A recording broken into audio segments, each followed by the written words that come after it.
برابر حدیثیں جمع کی ہیں. اس نے ایمانیات میں ایسی حدیثیں رکھی ہیں جس میں ایمان کی علامتیں ہیں. اس کو خوب پڑھو، خوب سنو، تاکہ پتہ چلے کہ مسلمان ایمان کی علامتیں بھی بھول چکا ہے، کہ مسلمان ایمان کی علامتیں بھی بھول چکا ہے. جب ایمان کی علامتیں بھلا دیں گے تو اپنے اندر ایمان کی کمزوری کا احساس کیسے پیدا ہوگا؟ کہ آدمی کو صحت کی علامتوں کی خبر ہو تو وہ اپنی بیماری کو سمجھے، کہ جب صحت کی علامتوں کی خبر نہیں ہے تو پھر وہ اپنی بیماری کا احساس اس میں کیسے پیدا ہوگا؟ اس لیے وہ ایمان سے متعلق وہ حدیثیں جس میں ایمان کی علامتیں بیان کی گئی ہیں. اذا سرت حسنتک وساءت سیئتک فانت مؤمن، کہ جب تجھے نیکی سے خوشی ہو اور گناہ سے غم ہو تو جان لے کہ تو مومن ہے. یہ ایمان کی علامت بتائیے کہ جب تجھے گناہ سے غم ہو اور نیکی سے خوشی ہو تو جان لے کہ تو مومن ہے. میرے محترم دوستو، ہم میں سے ہر آدمی اس کو ایک منٹ کے لیے سوچ لے کہ میرا اپنا کیا حال ہے. نماز کے چھوٹ جانے پر کوئی غم، یا نماز کے مل جانے پر کوئی خوشی، یا کسی گناہ کے چھوٹ جانے پر کوئی خوشی. اگر کسی گناہ میں کامیابی نہ ہو سکی تو افسوس ہے، اور اگر کوئی عمل ہاتھ سے نکل گیا تو کوئی افسوس نہیں، کوئی غم نہیں. ایمان کی علامتوں سے اپنے اندر اس بات کو پیدا کرو کہ واقعی مجھے ایمان سیکھنے کی ضرورت ہے. میرے بزرگ دوستو، ابھی تو ہماری اپنی طبیعت میں اس کام کو کرنے کا اس لیے تقاضا نہیں ہے کہ ہمیں یہی نہیں خبر کہ دعوت تبلیغ کس لیے ہے، دعوت کیوں دی جاتی ہے، دعوت دینے کا کیا مقصد ہے. میرے محترم بزرگ دوستو، دعوت داعی کی خود اپنی ذات کے لیے ہے. دعوت داعی کی خود اپنی ذات کے لیے ہے، جس طرح تجارت تاجر کی اپنی ذات کے لیے ہے. ایک ایک چیز کو دکان میں دیکھتا رہتا ہے، سوچتا رہتا ہے یہ کیسے نکلے گی. جس طرح تجارت تاجر کی اپنی ذات کے لیے، یہ تو اس طرح دعوت داعی کی اپنی ذات کے لیے ہے. بھلائی کا حکم کرنا، برائی سے روکنا، یہ محض دوسروں کے لیے ہو کر رہ گیا. حالانکہ بھلائی کا حکم کرنا، برائی سے روکنا ہر آدمی کی اپنی ذات کے لیے ہے. کہ تم دوسروں کو بھلائی کا حکم کرو، تمہارے اپنے اندر بھلائیوں پر چلنے کی استعداد پیدا ہو جائے گی. تم دوسروں کو برائی سے روکو، تمہارے اپنے اندر برائیوں سے رکنے کی قوت اور استعداد پیدا ہو جائے گی. اصل مقصد یہ ہے بھلائی کا حکم کرنا اپنے لیے، برائی سے روکنا دوسروں کو اپنے لیے. لیکن جب یہ کام دوسروں کے لیے ہو جائے گا، جب یہ کام دوسروں کے لیے ہو جائے گا تو پھر لوگ اس کام کو اس وقت تک کریں گے جب تک لوگ ان کی بات مانیں گے. جب لوگ ان کی بات کے ماننے سے انکار کر دیں گے پھر یہ کام چھوڑ دیں گے کہ بات ہم نے پہنچا دی، اب ہمارے دل میں پہنچا دینا کیا پہنچا دیا. نہیں میرے بزرگوں دوستو، دعوت اور تبلیغ اس لیے ہے تاکہ خود ہمارے اندر یہ چیز اترے کہ یہ دعوت دوسرا اپنے لیے کرے گا وہ تو تاجر کی طرح اس پر جمع رہے گا، اور جو دعوت دوسروں کے لیے کر دے گا وہ اس کام کو چھوڑ دے گا. کہ لوگ نہیں مانتے ہیں کہ بھئی ہم نے تو کہہ دیا، ہماری ذمہ داری پوری ہو گئی. اس امت نے بھلائی کا حکم کرنے اور برائی سے روکنے کو اسی لیے چھوڑا ہے کہ یہ کام محض دوسروں کے لیے ہو کر رہ گئے. بھلائی کا حکم کرنا، برائی سے روکنا اپنے اندر. حضرت تھانوی رحمۃ اللہ علیہ فرماتے تھے نا کہ جب میں کسی چیز کو اپنے اندر سے نکالنا چاہتا تھا تو اس سے دوسروں کو روکتا تھا، اور جس چیز کو اپنے اندر پیدا کرنا چاہتا تھا اس پر دوسروں کو آمادہ کرتا تھا. تو اصل تو دعوت اپنی ذات کے لیے ہے.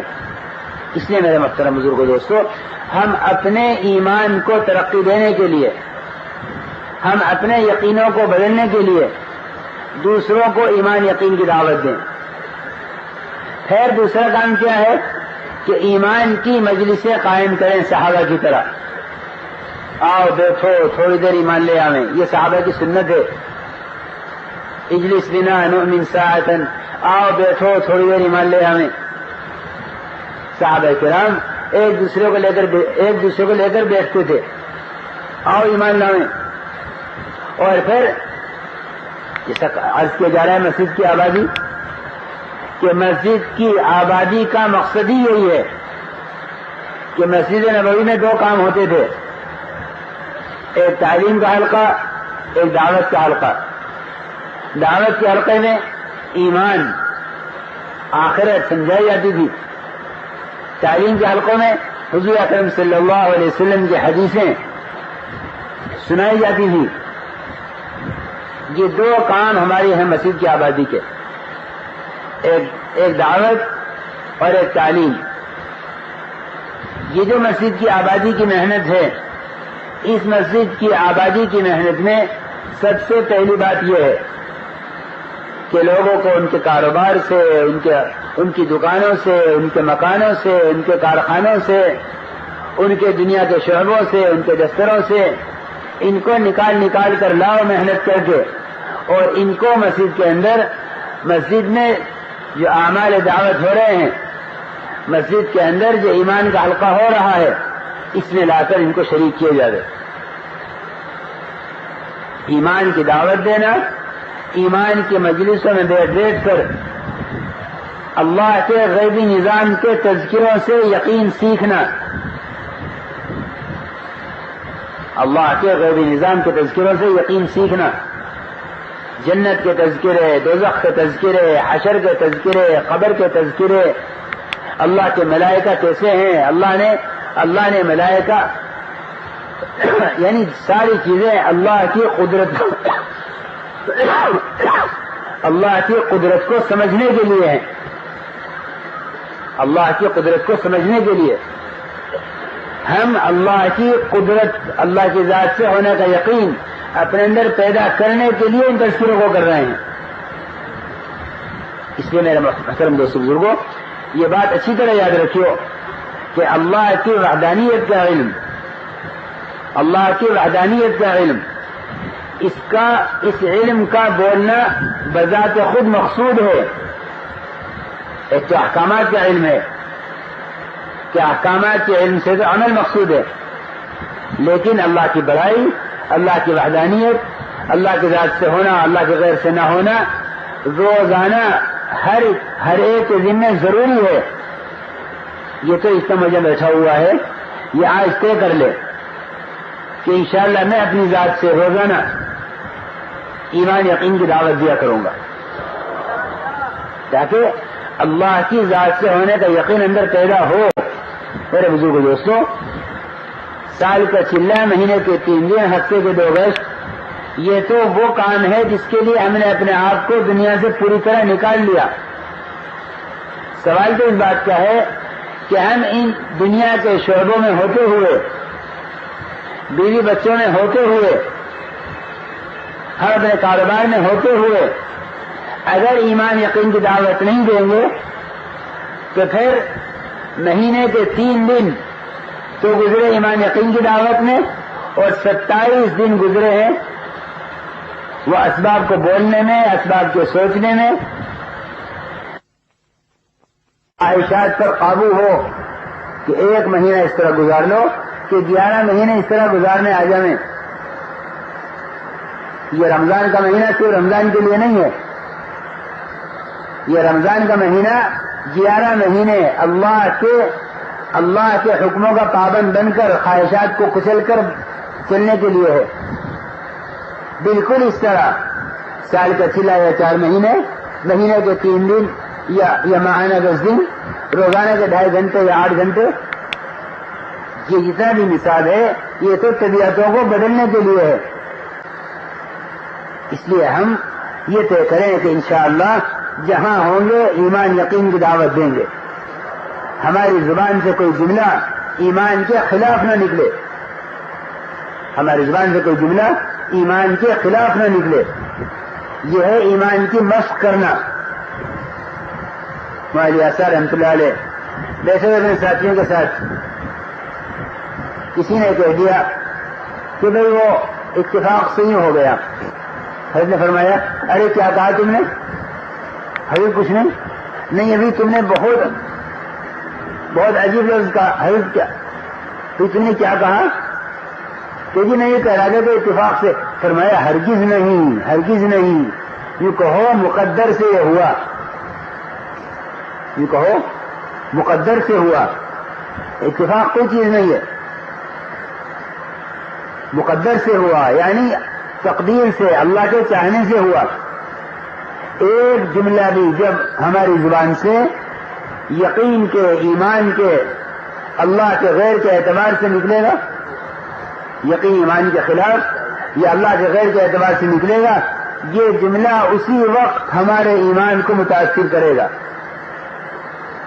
اس لیے میرا محترم دوستو بزرگوں, ایک جملہ بھی ایمان کے یقین کے خلاف نہ نکلے. اپنی طبیعتوں کو بدلو, اپنی طبیعتیں بدلو, یقین کی دعوت سے یقین بنے. اس لیے ہمارا کام یہ ہے کہ ہم مسجد میں لوگوں کو اکٹھا کر کے لاویں گے, ایمان کی دعوت دیں گے, تعلیم کے حلقے بٹھائیں گے, اور مسجد کے ہی ماحول میں ان کو یعنی زندگی بھر اس دین کی محنت کے کرنے کے لیے تیار کریں گے. پہلے تو امت کو اس کا مقصد بتاؤ کہ اچھا آج اس مقصد کے لیے کتنا وقت فارغ کریں گے, کہ پھر اس کے لیے 4 مہینے کے لیے چلے کے لیے کم سے کم تیار کرو. اس طرح ہم مسجد کے اندر ایمان کا حلقہ قائم کریں اور ایمان کے مجلسوں میں ایمان سیکھیں اور رو رو کر اللہ سے مانگیں کہ اے اللہ تو ہمیں ایمان کی دولت سے نواز دے. اس لیے کہ میرے محترم دوستو, اللہ کا وعدہ ہے کہ جو علم ایمان چاہیں گے اللہ ان کو ضرور دیں گے. حدیث میں آتا ہے من یرید العلم والایمان یؤتہ اللہ, کہ جو علم ایمان چاہیں گے اللہ ان کو ضرور دیں گے. من یرید العلم والایمان یؤتہ اللہ, کہ جو علم ایمان چاہیں گے اللہ ان کو ضرور دیں گے. کہ اللہ کا وعدہ ہے, اللہ سے ایمان مانگو رو رو کر. اللہم انی اسألک ایمانا یباشر قلبی, اے اللہ مجھے وہ ایمان دے دے جو میرے دل میں رچ بس جاوے, میرے دل کے اندر رچ بس جاوے, ایسا ایمان چاہیے. اس طرح میرے محترم دوستو, جب ایمان کی دعوت دی جائے گی, ایمان کی مجلسوں میں بیٹھ بیٹھ کر ایمان کی بات کو یقین کے ساتھ سنا جائے گا اور رو رو کر اللہ سے ایمان مانگا جائے گا, تو اللہ رب العزت ایمان سے ضرور نوازیں گے. اللہ رب العزت ایمان سے ضرور نوازیں گے, ایمان ضرور عطا فرمائیں گے. اسی طرح دعوت ہے نماز کی, اسی طرح دعوت ہے نماز کی. ہمیں نماز کی دعوت دینی ہے. کس لیے ہے نماز کی دعوت؟ میرے محترم دوستو, نماز کی دعوت اپنی نماز میں ترقی کے لیے ہے. نماز کی دعوت اپنی نماز میں ترقی کے لیے ہے. دوسروں کو کامل نماز کی دعوت دو. ہم اب تک دعوت دیتے رہے دوسروں کو اس لیے کہ میں نمازی ہوں, یہ لوگ بے نمازی ہیں, میں نمازی ہوں, بازار والے بے نمازی ہیں, میں نمازی ہوں, کارخانے والے بے نمازی ہیں. آج تک ہمیں یہ نہیں خبر کہ نماز کی دعوت بے نمازیوں کے لیے ہے یا نماز کی دعوت دینے والے کی اپنی ذات کے لیے ہے. اگر ہم اپنی نماز میں ترقی کے لیے دعوت دے رہے ہیں تو پھر اس نماز کی محنت پر, اس کی دعوت پر ہمیں استقامت ہوگی. آج سے یہ طے کرو کہ ہم دوسروں کو دعوت دیں گے اپنی نماز میں ترقی کے لیے. تو دوسروں کو دعوت دو. کیوں؟ اس لیے کہ اللہ رب العزت کی طرف سے موسیٰ علیہ السلام کو جو پہلا حکم ملا اس کا اقم الصلاۃ لذکری، نماز قائم کرو. میرے بزرگ دوستو، نماز کے قائم کرنے کے دو مطلب ہیں. دو ذمہ داریاں ہیں نماز کے قائم کرنے کی. ایک ذمہ داری انفرادی ہے، ایک ذمہ داری اجتماعی ہے. نماز قائم کرو، انفرادی ذمہ داری یہ ہے کہ نماز کو درست کر کے وقت پر اہتمام سے پڑھو. اہتمام اور وقت اور نماز کا صحیح پڑھنا. اہتمام اور وقت اور نماز کا صحیح پڑھنا. اہتمام اس لیے نہیں کہتے کہ نماز قضا نہیں ہوئی پڑھ لی. اہتمام کہتے ہیں کسی چیز کے لیے ہنگامہ کرنا. بھائی پانی کہاں ہے، بھائی مصلی کہاں ہے، بھائی اذان میں کتنی دیر ہے، بھائی نماز کتنے بجے ہے. اہتمام کہتے ہیں کسی چیز کو اہم سمجھنا. یہ نہیں کہ میری نماز چھوٹتی نہیں ہے، قضا نہیں ہوتی ہے، کہ نماز پڑھ لیتا ہوں. کہ جس نے نماز کو اس کے وقت سے ٹال دیا اس نے نماز کو قائم نہیں کیا. کہ میں تو نماز پڑھ لیتا ہوں کہ قضا نہیں ہوتی، کہ نماز کا قضا کرنا تو حرام ہے. اتنا ہی تو ہوا کہ نماز اس نے پڑھ لی، کہ نماز کا قضا کرنا تو حرام تھا، حرام سے تو بچا صرف. لیکن نماز میں کمال، کہ نماز میں کمال پیدا ہوگا نماز کے اہتمام سے. میرے محترم دوستو بزرگوں، لوگ بہت سے اچھے کام کرتے ہیں اور سمجھتے ہیں کہ ہاں نماز بھی اچھا کام ہے تو کوئی اور اچھا کام نہ کیا. نماز پڑھ لی، نماز نہ پڑھی، کوئی اور اچھا کام کر لیا. کہ نماز تو وہ کام ہے جو کفر اور اسلام کے درمیان فرق کرنے والا ہے. اس کا تو امکان ہی نہیں، اس کا تو کوئی سوال ہی نہیں، اس کو تو سوچا ہی نہیں جا سکتا کہ مسلمان نماز نہ پڑھے. یہ تو ممکن ہی نہیں ہے. اس کا تو صحابہ کے دور میں اس کا تصور ہی نہیں تھا کہ مسلمان نماز چھوڑ دے. اس کا کوئی تصور ہی نہیں تھا صحابہ کے دور میں.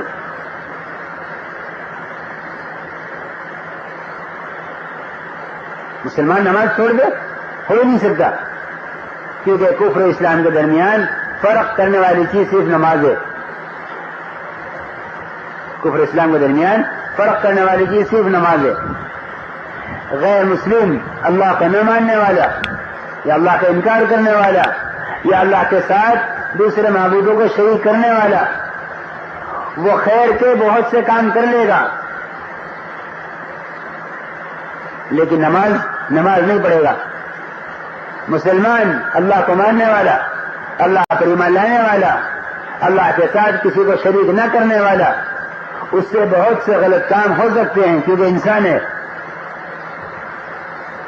لیکن مسلمان نماز نہیں چھوڑ سکتا. یہ فرق ہے اللہ کو ماننے نہ ماننے والوں میں صرف نماز کا. بہت سے برے کام نہیں کرتے، زنا نہیں کرتے، شراب نہیں پیتے، چوری نہیں کرتے، کسی کو دھوکہ نہیں دیتے، کسی کی لڑکی نہیں بھگاتے، بہت سے غلط کام غیر نہیں کرتے، لیکن نماز نہیں پڑھ سکتے. کیوں؟ کہ اللہ نے یہ انعام دیا ہے ان کو جن کو ایمان دیا ہے. اس لیے نماز قائم کرو. اس کے دو مطلب ہیں، اپنی نماز کو درست کرو اور نماز کو امت میں زندہ کرو. نماز کو امت میں زندہ کرو. سارے مسلمان 100% نماز پر آویں، یہ ہے نماز کا قائم ہونا. اقم الصلاۃ لذکری، موسیٰ نماز قائم کرو میری یاد کے لیے. کلمے کے بعد موسیٰ علیہ السلام کو سب سے پہلا حکم نماز کا ہے کہ نماز قائم کرو میری یاد کے لیے. کہ نماز تو اللہ کی یاد پیدا کرنے کے لیے ہے. اس لیے میرے محترم دوستوں، آج یہ پورا مجمع طے کر لے کہ نماز قائم کرنی ہے اور نماز اپنی بنانی ہے. یعنی دنیا میں نماز قائم کرنی ہے کہ کوئی مسلمان بے نمازی نہ رہے. اگر ایک مسلمان بے نمازی ہے تو ایک مسلمان نماز قائم نہیں کر رہا ہے تو نماز قائم نہیں ہو رہی ہے کہ نماز